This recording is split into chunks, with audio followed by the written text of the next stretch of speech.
babies. I know it's been a very long time since I last updated. It's been a very long time. Like, I have to go back and look to see when I even updated. I know it was probably a little bit after, I think when I got discharged. I think I actually I uploaded something 2 weeks ago. So it's been 2 weeks. And I needed to do an update. I had a lot of people asking me, oh Lord, my hair. Y'all remember these days when I used to be like, ooh, my hair. But I had a lot of people, you know, kind of making posts on the last video saying, you know, they're still praying for Londyn and stuff like that. And so I figured that it was time for me to go ahead and make an update and make a video. Unfortunately, Londyn did not make it. Londyn did transition to go to heaven on the 20th of January. Now, I'm gonna try and go back a little bit because, like I said, I know the last time I talked to everybody, it was about, you know, I was giving y'all an update. I had just left the hospital. Londyn was in the NICU. And I can honestly say this has been a journey that I did not see coming. I did not see coming. I did not expect. I did not even in my wildest dreams thought would even happen. I did just as any other woman would do, get pregnant, especially after trying, you know, after not being able to have one for so long, or even, you know, being able to have one. But I got excited. I thanked God every day for my babies. I rubbed my belly every day in thanksgiving, you know, and telling Jesus, you know, thank you so much.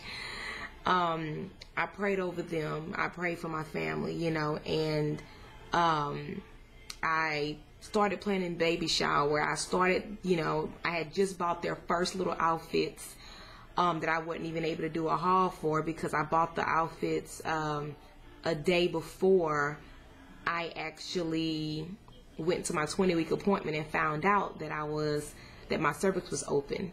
So I had just made an online registry for some of the ladies that wanted to purchase something, you know, in advance. So I did everything that any other mother around that time frame would do. I was just excited. I was getting things prepared. We were looking into getting maybe a new vehicle or looking into moving. Everything was just, you know, we were planning things for the future. And so, so many things went crazy. So many things. But anyway, I do want to let y'all know that I'm doing good. I'm blessed. I know a lot of people have questions. I know, trust me, I know. How do I feel? In the beginning, when Lindsay came out and she was no longer with us, I looked at it like, okay, maybe God knew what was best for me. You know, maybe God said that, you know, that was going to be too much for me to have two, or maybe, you know, I kept just thinking of, you know, just reasons like, you know, maybe he just wanted me to have one, and I, you know, being that we're playing with signs, you know, I put two, and, you know, put one too many. A million things went through my mind. And so it was more so like, instead of being angry at that time, it was more so thinking, okay, he left me with one. He knew what was best for me, you know, what was going on and so forth. So I was kind of like, okay, you know, God had a plan. I held my baby, rocked my baby all night, you know, although she'd already left the physical body. And then my focus became on Londyn after we did Lindsay's burial. Then my focus became on Londyn because, you know, she needed me. She's here in the physical world, and she needed mommy. And so every day, there was not one day I did not go and see her. Me and my husband both, it would basically mean like he would get off of, he would get from training, because as y'all know, he's He was training or going to school to be a truck driver. So the first part of my pregnancy, he was pretty much in school, and then towards the end of my pregnancy, he was in training. So anyway, him being in training, it was like when he would get out, it would be about maybe 3-4 o'clock in the afternoon, and we would rush to go up there to see her. And it was just one of those things, like, we just had to go. And because we had little man, he wasn't allowed back there, so we had to take turns unless we had a babysitter, which we just moved to a new area. We don't know many people, so you know, it was like every blue moon we were able to go and see Londyn together, versus you go first and then I go next, or I go first and you go next. So anyway, every day, I kid you not, we went and we was by her side. I was taking notes diligently because my family and my friends and just the whole community was praying and wanted an update. And I mean, I was updating everything. I have this little book right here where I literally updated everything, like everything. Those are that's my little bands that I had on, my little bands. I put them in the front because when I was taking notes. But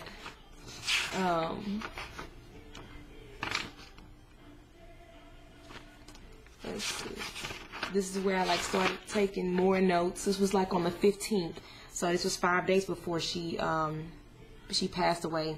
But anyway, like this is when I actually started making notes in my journal. I have sticky notes that I was making notes of, you know, before, because I was like, I need to start remembering this stuff. Like, it's hard. I would text everybody the stuff, but I wouldn't have it for myself.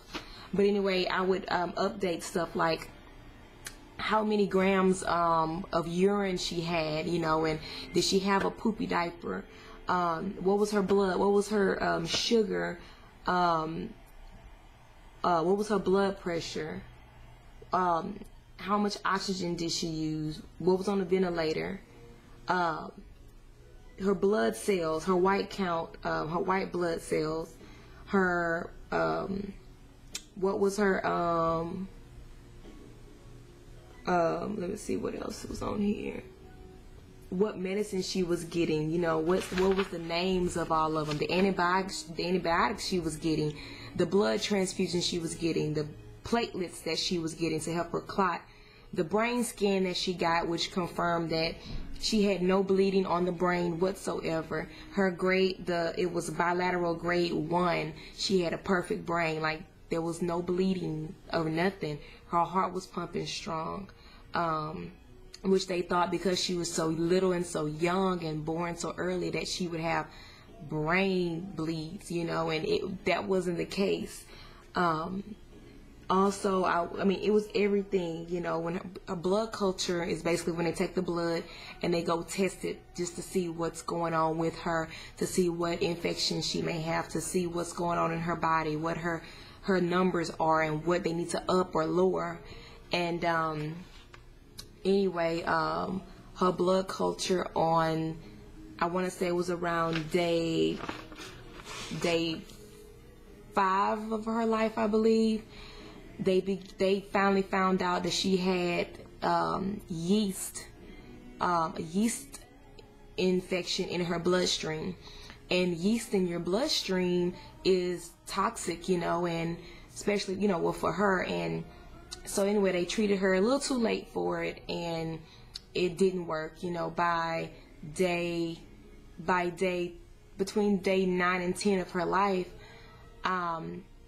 I started finding out that she wasn't getting any urine diapers. She had stopped urinating, and basically her kidneys started shutting down. About day 4 of her life, 4 or 5 of her life, she started getting swelling. Her head swelled like immensely, like it just really started swelling all over. And they said that she was retaining fluid. Although she was retaining fluid, she was not getting enough fluid to stay in her veins and everything, like in her vessels. I'm sorry, not her veins, in her vessels. So it was hard keeping her dehydrated. Her skin, because of the yeast, started eating away at her skin, and also because of the light they had on her for her jaundice, it was making her skin deteriorate, so they didn't have anything to work with her skin. So when her skin was deteriorating, or her skin was, you know, becoming bad, then that nothing was kept into her vessels, or, you know, into her where it needed to be. She was on every medication. They had her on experimental medication that adults use for blood pressure. I mean, it was just so much stuff that she had going on. It seemed like she was getting better. I think day 9. I think it was day 9. One of the nurses pulled us to the side and was giving us an update about her, and was kind of nervous and scared. And so the doctor actually called that night and was like, oh, you know, she's going better. Her skin's looking better. I'm glad we gave her the medicine when we gave it to her, because, you know, if not, she probably would have been passed away. You know, and things looking good. In about 2 weeks, when her skin heals up, we'll be able to do this and do that. And so the next day, my mom actually came down and we went to go see her. And so it was kind of like all the nurses was kind of quiet. Nobody was talking. It was kind of like, okay, why is nobody saying anything to us? We're looking around like, why is everybody quiet? They knew something. They knew that she didn't have much time left, and they did not tell us anything. It was more so like, what's going on? It's kind of like, well, you know, she's just, you know, she's been having, you know, a very bad day, and this is going up. This is everything she's on. She's full blast on all medications, because they were starting to like wean her off of a lot of like the blood pressure medication or something like that. And so in the vent, she had went down like on the 17th. Her vent went down to 56%, and then by the 19th, it went up to 70, and then that morning, it went up to 100% on the 19th. So it just kept going up and up and up, and then by the 20th, the day she actually passed, it was at 100%. Okay, so where was I?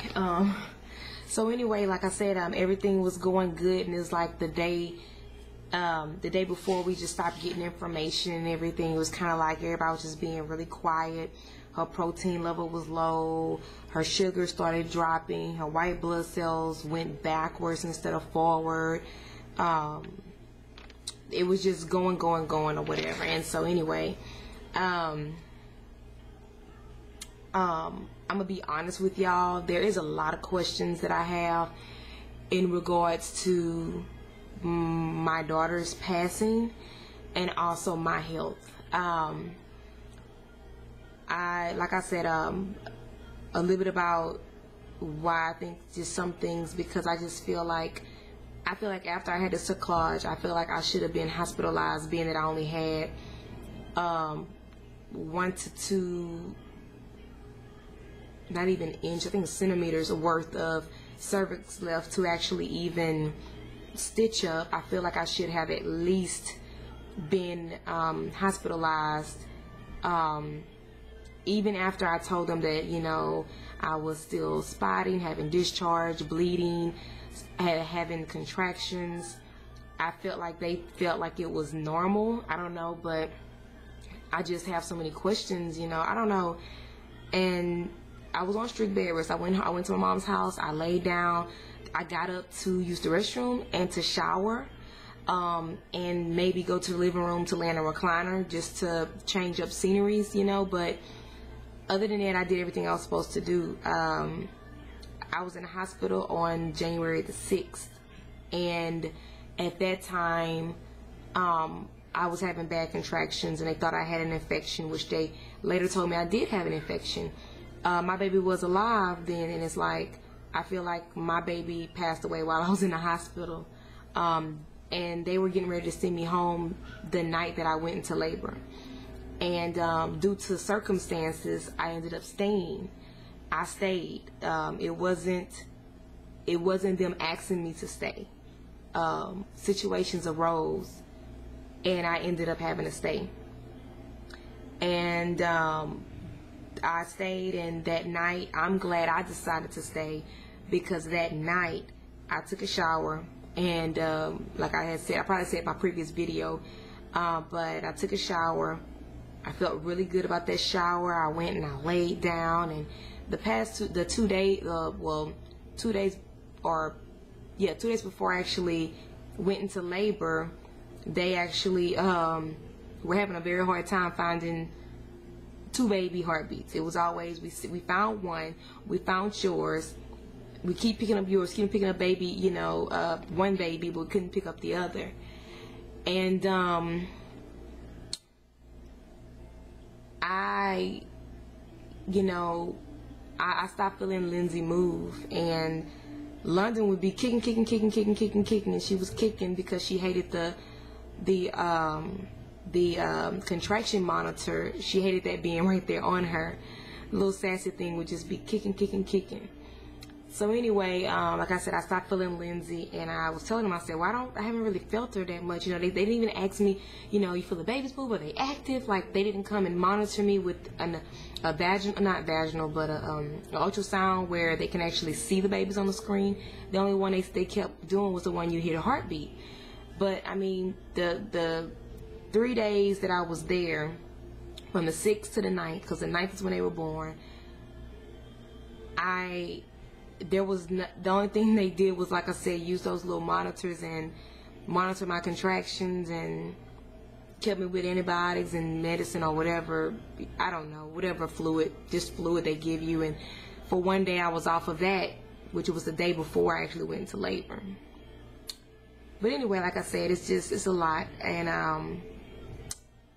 I just feel like I had just went to the doctor 2 weeks before I got the cerclage. I just went to the doctor 2 weeks before that, and she claimed that my cervix was good. I asked at the appointment, I said, my cervix okay? Because I mean, when you read about other people's situations, you want to make sure you're okay. And she was like, oh, yep, everything's fine. That's okay. So 2 weeks later, you mean to tell me within 2 weeks? I mean, I know things can happen, but you mean to tell me in 2 weeks, you know, that this happens? So anyway, I don't know. You know, I went from everything. But anyway, the day that she passed, the day that Londyn Jade passed, my husband had just came home on a break from work, which he rarely did. He never used to come for a break during when they have you in training, you're either there up until maybe 12 o'clock or 2, 3, or 4 o'clock, but you're never able to come home. Well, he was in the middle of something in where he was training with the tanker, and the tank needed to sit there. It was gonna be like a 3-hour wait. So he came home. When he came home, I was on the phone with Mom. I was just on the phone with Nikki Proverbs, and I know y'all know who she is. Lovely, lovely Nikki. And we got on the phone, and she was like, you know, asking me about me and Londyn and the family. And she had mentioned about the GoFundMe account, and you know, we had a good conversation. At the very end, she said, before you hang up, I want to pray for you. And we prayed and prayed, and you know, and she prayed for me or whatever. And it was just the best little prayer, because I needed that, you know. And then when I got off the phone with her, my mom called. Well, Mom had called. I was on the phone with her. My husband had called to tell me he was on his way home. And then her husband was calling her. It was like we both was getting phone calls, but it was just one of those conversations that, you know, I really needed. And I'm glad she did talk to me.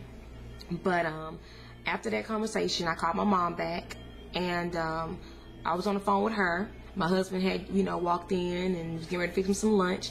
And I seen the number on the caller ID, and I'm like, this is the NICU. So let me just call and see, you know, what's going on.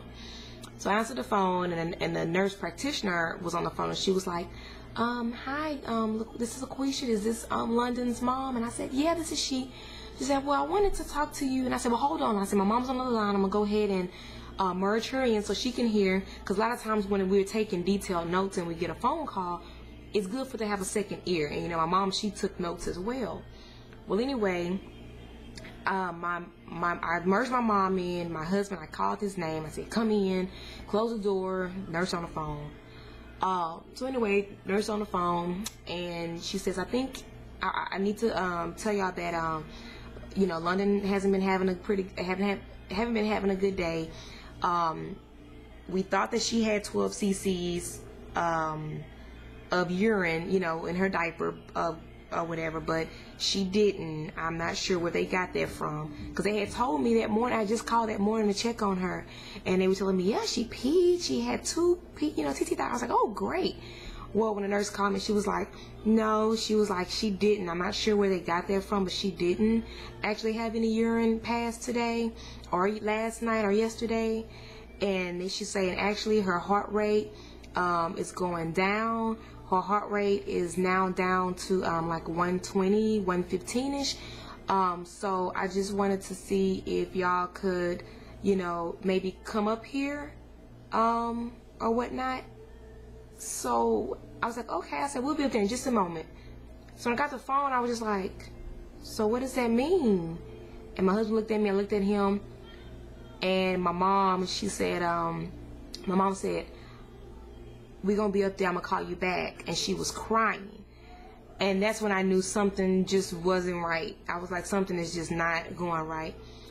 So my mom hurried up, called my stepdad, and told him he had just left for work, and told him to turn around. We're going up to Houston to meet up with LaQuisha and her, and the baby and stuff. So they zoomed up there. My husband and I called one of my friends that live about 8 minutes away, and I said, girl, are you busy? She said, I'm about to go grocery shopping. I said, I need you so bad. I said, I need you to watch LeBron for me. So we brought LeBron over there. We rushed to the hospital. We got there, and when we got there, her heart rate was 114.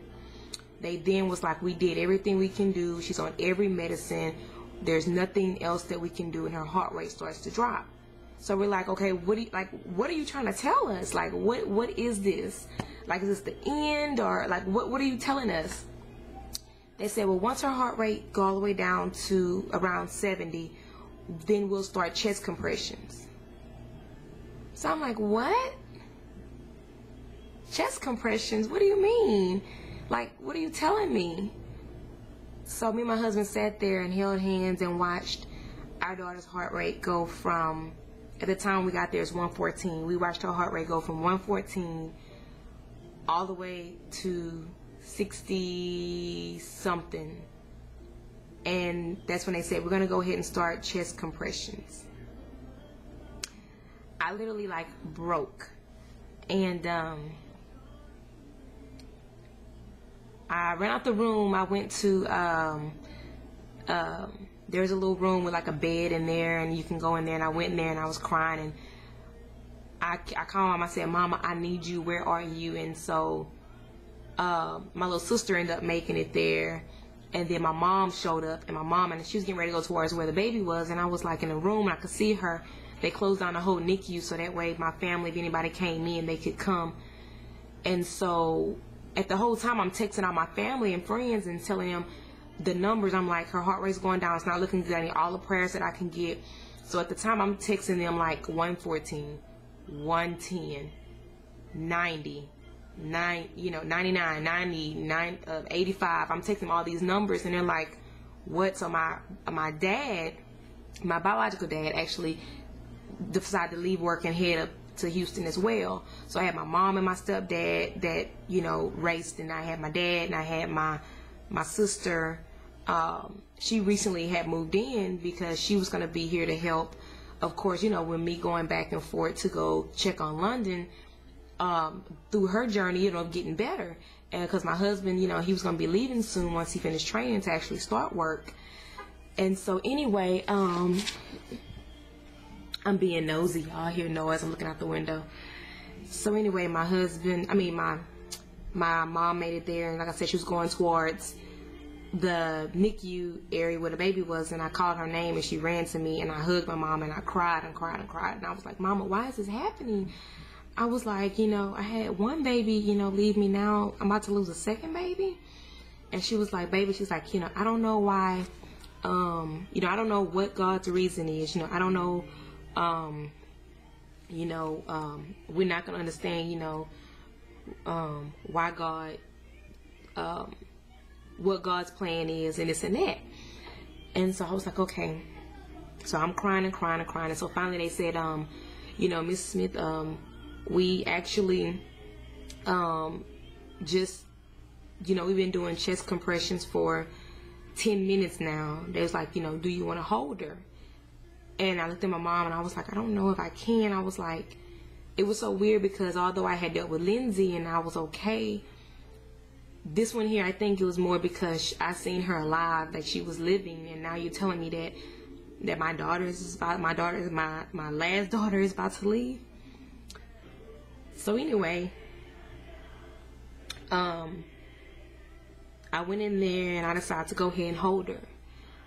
And it was like maybe 2:58, and I held her, and of course she didn't look the same. She hadn't looked the same for about 4 or 5 days. She did not look herself. She was full of fluid. She was blown up, tubes everywhere, face, just she didn't look the same. And so I went ahead and held her, and one of the nurses came with a stethoscope, put on her chest, and pronounced her gone at 3 p.m. On the 20th. I'm sorry.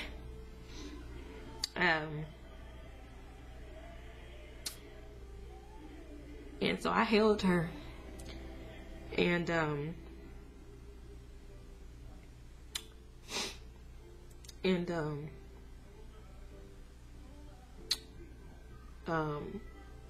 you know, I rocked her.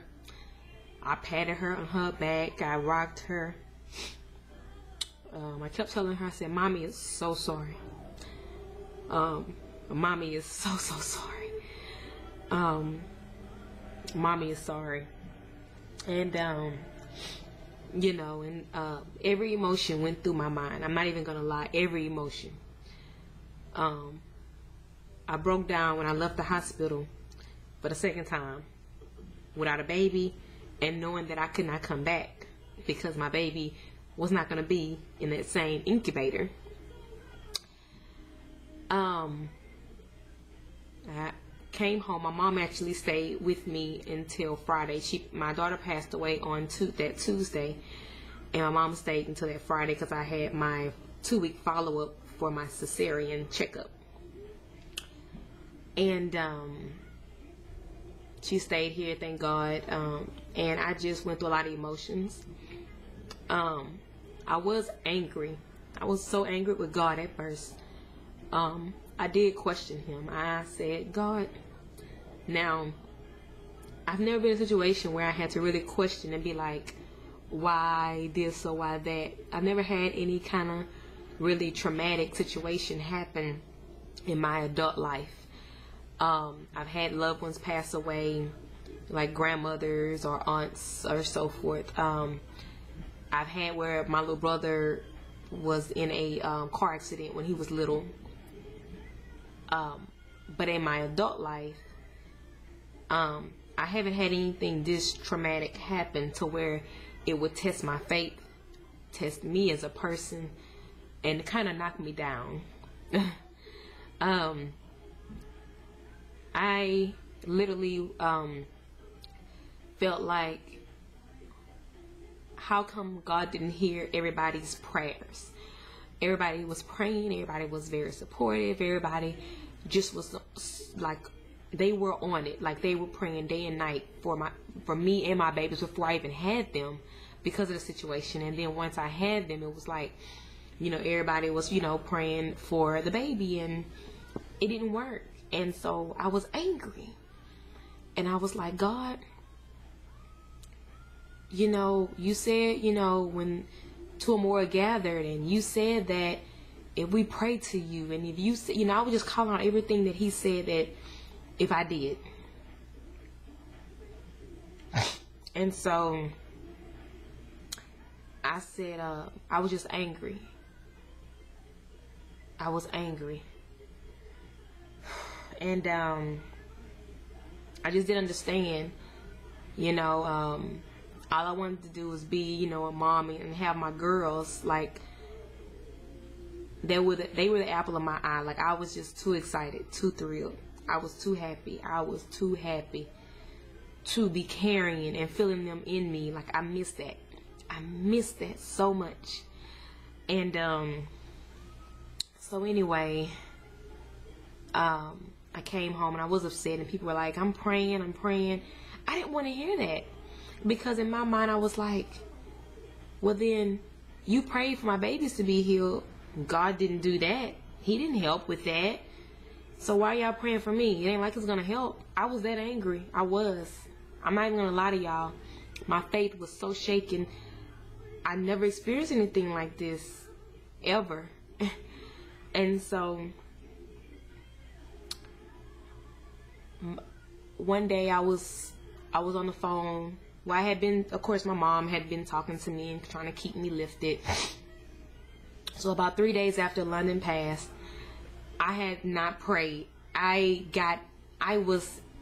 Each time at night I was getting ready to say, okay, thank you, Lord. And I was like, or I get ready to say my grace before I ate, and I'm like, It's like I'm so in a habit, it was like habit, of course, to do those things. So I was like, okay, getting ready to, and I was like, So after talking to my mom, mom was like, well, you can't turn your back on God. You're gonna need God again, and God does things for a reason, and you're not in control, and things that I know things that I knew. So I got on the phone with one of my sister's mom. We're really close as well.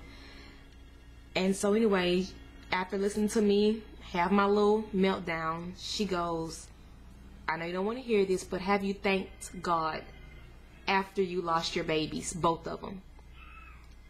And so I'm like, thank God? I'm like, what do you mean, thank God? I just lost my babies. I don't have my babies, something I've dreamed of, my desire, or something I've been wanting, and you're going to ask me that I thank God? I got off the phone with her. I went in the bathroom and I cried because I didn't want to cry around my husband. I didn't want him to be like, you need to be strong. I wanted to feel in my feelings. So I went in the bathroom, I cried, and he came in there and he goes, baby, I need you to pull it together for me. You're strong. And he said, I need you to get it together for me. He said, you still have me and you still have LeBron. I need you to know that they are in heaven and they are safe. I need you to know that this is not the end. We're going to have kids. He said, I need you to pull it together. He said, because I don't want you to be angry with God. You know God loves you.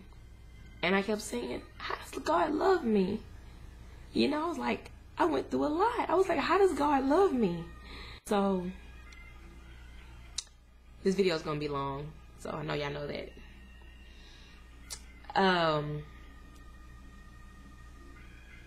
So after we talked, I got on the phone with my mom. And she goes, you got to be strong because you still have a son that's dependent on you, and you still have your husband. You don't want him to think that this is all you wanted. This was it.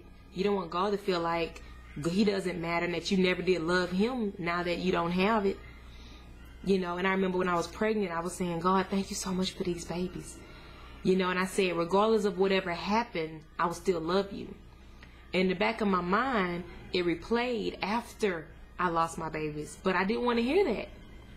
God still spoke to me and said, I still got you, and I didn't want to hear it. I didn't want to hear it. I was like trying to ignore it so bad. He was like, I still got you, I still love you, and I knew it, but I didn't want to hear it. After I talked to my husband that night, it was like my sister's mom, I talked to her, then my husband, then I got on the phone with my mom. I was on the phone with her till almost 1 in the morning. And my mom was, I was telling her everything that was, happening, and she says, yeah, you had made a comment that kind of disappointed me. She said, because I know you better in your faith than that. She says, you made a comment that said, why everybody want to pray for me? It didn't work for my daughter, so why, And she said, I know you know better than that. I know you know that regardless of how the situation happens, that, God is still in control, and that you can't just not have people pray for you just because it didn't help your daughters. It did help. How you know that God didn't heal them internally? And I said, well, Mom, when I prayed for my daughters and when I was still pregnant, I never ever say, how people say praying for them to be healed. I always said I pray for them to be healed and be with me, not healed and eternally healed and be with God. I knew the difference, so I didn't pray that prayer. And so after talking to my mom for a while, I decided to pray that night. And my first prayer was, it was like, to think of saying thank you. It was like, thank you, Lord, because I was able to get pregnant the first time, because I did see a positive pregnancy test, because I felt them. Sorry about that. I ran out of space, but like I said, I thanked him for you know, them moving in my belly, and thanked him, you know, that I felt them move, because, you know, there's some ladies that wouldn't have, or would never experience that, or haven't experienced that in their life. I experienced twins. I experienced contractions, Lord.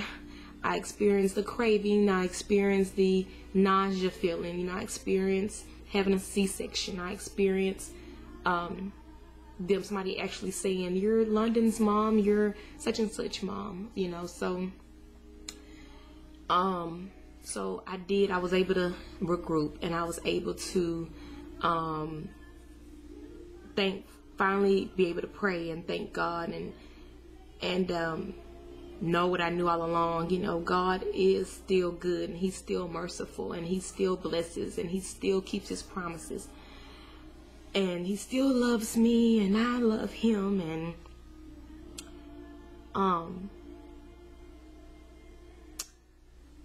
after, I don't know if I had told y'all, you know, as soon as they were born, my breast milk came immediately. I pumped.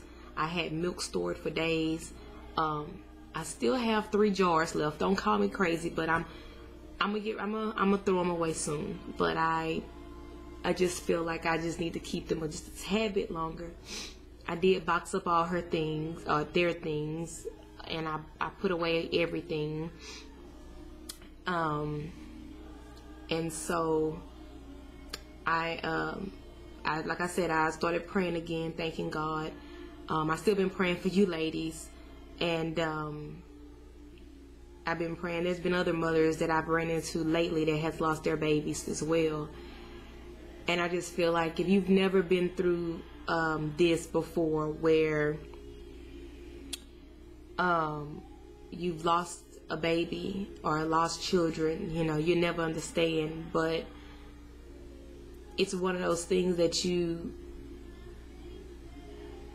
know, like I said to my mom and my husband one day, which it makes no sense, but it's like, I feel like I still have to take care of them because I'm mommy. I feel like I still need to check on them. I know they're in safe arms of God, and I know these things, but I just haven't had the chance to take care of them. I never changed a diaper. I've never, you know, the only thing I did was I was able to feed her with a Q-tip thingy, a swab. I dipped it in the breast milk and I put it in her mouth, and that was to kind of keep the bacteria down. That was like the highlight of my whole time with her, besides holding her and having her and feeling her. And it's just like, I miss so much. I miss my belly so much. I miss my girls in there. I miss it like crazy. How's my husband? He's doing really good. I think because he's been able to go to, you know, his training, his job, that he's able to keep his mind, you know, focused on something else. I sit in the house and, you know, I'm not working right now, which I am getting back in the swing of things, looking for work. But it's kind of like I sit here and I tend to play back, or I tend to think about and analyze and wonder if I would have done this differently, if I done that differently. So anyway, so my husband's doing really well, and you know, I'll have him eventually make a video about how he feels and stuff. I'm not sure when I'll be able to get him to do it because he stayed busy, but we'll see. And as far as LeBron, he hasn't said anything in a week, and I'm like, I feel like I'm jinxing myself. because every time I say something, that's when he says something. But anyway, he tends to, the other day, he reminded me, he said, Mama, he said, your stomach is flat. He said, your stomach flat. You're supposed to have babies in your tummy. I said, baby, I know. I said, I know. And it hurt. Like, I cried after that. Then he came to me one day and he gave me a hug when he woke up that morning. He goes, Mama, I thought you said you had babies in your tummy. And I said, no, baby. I said, I don't. I said, what did Mama tell you? He said, they in heaven. I said, yeah. I said, your sisters are in heaven. You're still a big brother, but your sisters are in heaven. And he said, I didn't hold them. And I said, I know, baby. He said, can I see them? I said, no. So I showed him a picture. And I'll insert it in this one. But I showed him a picture and he goes, oh. And I was in the picture and he goes, is that you, Mama? And I said, yeah, that's me. He said, can I hold him? I said, no. I said, baby, I told you both of them are in heaven. So he goes, and I said, they're with God. And so he goes, is God home? And I said, yeah, baby. I said, he's home. He said, well, can I go see? I said, no, baby. I said, no. He said, well, can I go to heaven? I said, no, not yet, baby. I said, you got a long time before you leave me. Long time before, not leave me, but long time before you go, to heaven. And so he goes, okay. And you can tell he was just so sad. Like, I wanted this so much. Like, before I even had them, I said, Lord, when I had the cerclage and everything was going crazy, I said, Father, if you don't do this for me, do this for my son. I said, please do this for him. He wanted a sibling so bad. And, he even asked me sometimes, he said, God blesses us, right? It's like he's confused. He's like, why would God take my sisters from me? It's hard. Anyway, anyway, he's doing okay with it. He's doing okay. I took down my Christmas tree yesterday. First time. I mean, not first time, but took down my Christmas tree yesterday. Today is the February 2nd. So I took it down February 1st. It's been up ever since. I had not been able to do anything or whatnot. I was more worried about Londyn than anything. Anyway, I guess I'll do a separate video. This video is going to be long. I'll do a separate video about the things that they gave me when I left the hospital, the things that I have from them. I'll do like a whole memorial thing about that and about the funeral, and I'll do another update about that. This video is going to be long. And so like I said, I'm still in shock, but I do continue to thank my God, and me and my husband have talked about it. This is not the end. We are gonna try again. If God said the same, we're gonna try again this year. Not now, but we are gonna try again. And this time go around, I'm doing more seeking God to see when He wants me to do this and how many to put in this next time. God, do you want to put in 1? Do you want to put in 2? If you want to put in 1 and you want me to have twins, then you'll split it. If not, then maybe I put 2. I mean, I don't know yet, so we have been talking about the future. We have been talking about that. As y'all know, I don't have my job anymore. That covers the insurance. That covers the IVF, the insurance that I had. So it would be out of pocket.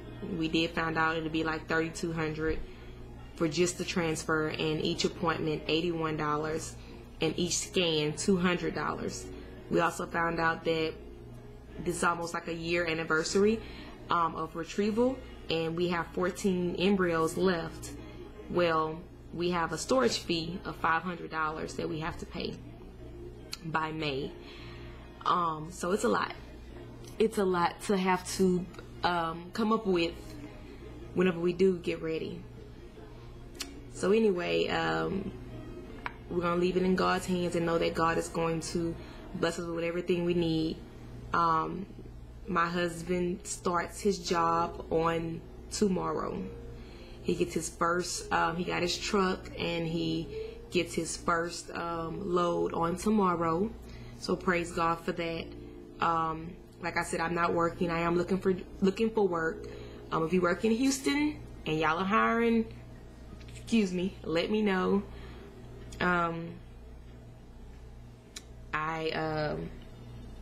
Like I said, I'm looking for work. So I really want to look for a job where I'm working mid-morning to evenings, because if I do, well, not if, but when we do the next transfer, that way the morning time when I have to do all the doctor's appointments and stuff, that, you know, I'll be able to go and do those things. That I wouldn't have to put my job in jeopardy and stuff like that. So I do still need y'all prayers for us to be able to afford or come across insurance that will cover the transfer. Prayers for just me and my family, period, to you know, for going through all of this. Prayers for my son, for, you know, the innocence of a child and him not really understanding. Also, oh, that's what it was. Also, it's so crazy. It's like you run into so many couples that have gone through this, and you run into some of them that's going through divorce or separated or whatever the case may be. And me and my husband, we have worked through all of our problems as far as dealing with the deaths, you know, of the babies and so forth. So it's kind of like we have dealt with it. It's still tough, but we decided we're going to get through this, and then we're not going to let this separate us. We're not going to let this divorce us. We're not going to let this bring us down. We're not going to let this be the end of us, you know. So anything, it made us closer. It made us, you know, it just made us closer and just more focused on what God wants for us. And that was just so amazing. Being pregnant is amazing. I loved it. I loved it. I love seeing my belly grow. I love knowing the babies were growing. I love to hear their heartbeats and that they heard mine and my voice, and I loved it. And I'm looking forward to the blessings that God is about to throw in our lives. Like, we were in a valley, but we're not anymore. You know, it's a blessing. I just know that we're gonna, you know, like this is only the beginning of our new season. There is no way that we're gonna let the devil block our blessings or bring us down. So I just want to say that I love all of y'all. I'm still praying for all of y'all. I'm so happy for all of y'all that's doing the retrieval. There's another girl that's called IVF, Shay. I know that she did a transfer. She should be getting her results back in the next week or so. So praying that you get your BFP. Atlanta, I think it's Atlanta Mom. Oh Lord, y'all gotta forgive me. It's been a while since I've been on. But I think it's Atlanta Moms or Atlanta Wives or something like that. But I'm sorry, but you had your retrieval, and girl, all them eggs you got. But anyway, I just want to say that, you know, congratulations on those things, that, you know, the positives.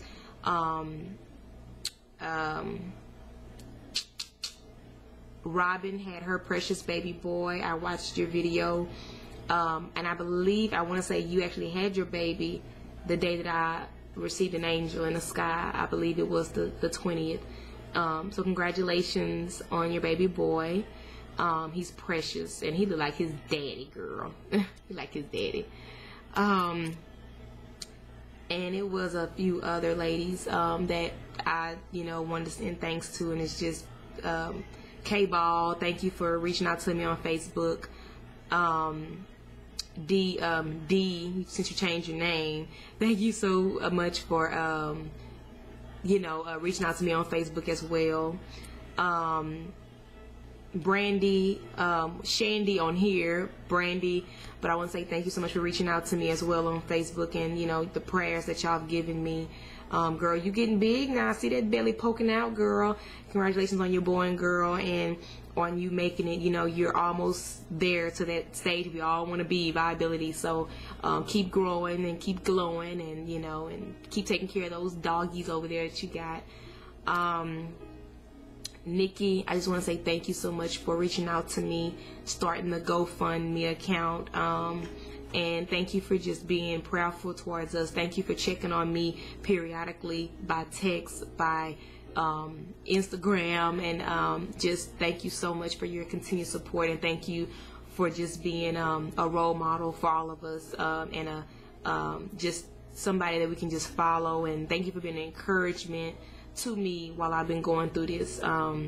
You don't know how much that meant to me for you to sit there and pray for me the day before my daughter actually passed. I feel like you kind of prayed for her before she stepped into the kingdom. So I just want to say thank y'all. I'm sorry. Sunshine, my girl, thank you for reaching out to me by email and hit me up on Facebook. And I just want to say thank all of y'all for just being an encouragement. I know I'm forgetting a couple of people. A lot of you have blessed us with donations, and like, I just want to say thank y'all so much. Now y'all just understand how much that meant to us. Thank y'all so much. So much. I'm just lost for words right now because I'm so blessed to have met such wonderful people like y'all.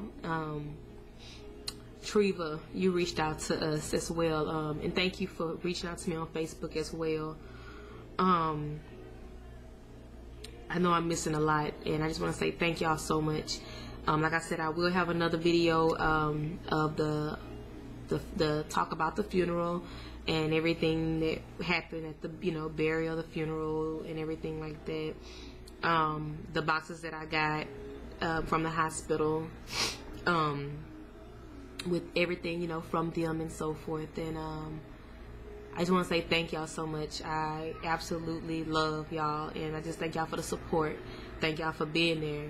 Thank y'all for just, I don't know, like I'm I don't know what else to say. I'm just speechless, and I know this video is super long, and I just thank y'all for just listening to me and being a blessing to me. And I just thank y'all for the videos y'all put out. I've watched the videos, and I just thank y'all so much. And like I said, I'll comment a little bit more on that on the next video, because this one's going to be extra long. So thank y'all so much, ladies. This is not the end. This is only the beginning of a new season. So love y'all. I guess I'll talk with y'all later. I'll show y'all me now.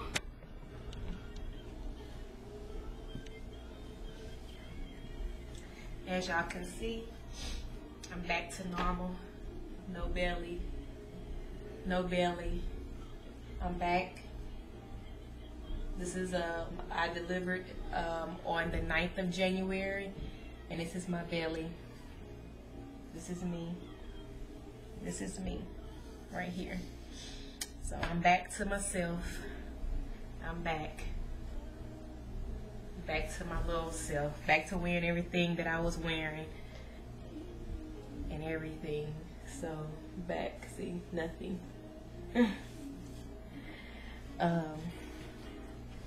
So anyway, so much for the little belly shot, huh? That was the belly shot, and that's gonna be the beginning of the new season. Thank y'all. Love y'all so much. Bye.